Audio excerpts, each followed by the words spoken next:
బెంగళూరులోని చిన్నస్వామి స్టేడియంలో బుధవారం నిర్వహించిన రాయల్ ఛాలెంజర్స్ బెంగళూరు విజయోత్సవాల సందర్భంగా మైదానం వెలుపల తొక్కిసలాట జరిగిన సంగతి తెలిసిందే. ఈ ఘటనలో 11 మంది మృతి చెందగా 50 మందికి పైగా గాయాల పాలయ్యారు. పెద్ద ఎత్తున అభిమానులు స్టేడియం వద్దకు చేరుకోవడం, అదే సమయంలో వర్షం పడడంతో తొక్కిసలాట జరిగింది. ఈ ఘటన యావత్ దేశంను దిగ్భ్రాంతికి గురిచేసింది. ఈ దుర్ఘటనపై ప్రతి ఒక్కరూ సంతాపం వ్యక్తం చేశారు. బెంగళూరు తొక్కిసలాట ఘటన మెల్లమెల్లగా ఆర్సీబీ మెడకు చుట్టుకుంటోంది. ఇప్పటికే ఆర్సీబీ, కర్ణాటక క్రికెట్ సంఘం ఈవెంట్ మేనేజర్లపై కేసు నమోదయ్యాయి.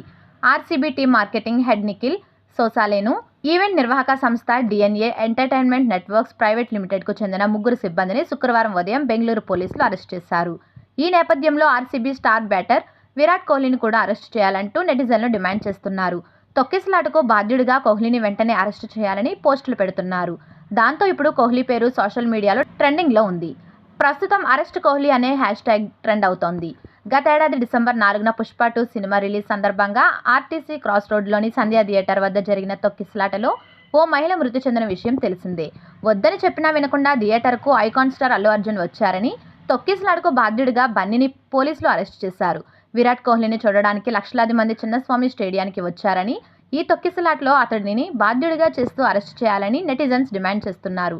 మరి హైదరాబాద్ పోలీసులు బన్నీని అరెస్టు చేసినట్టు బెంగళూరు పోలీసులు కోహ్లీని అరెస్ట్ చేస్తారేమో చూడాలి.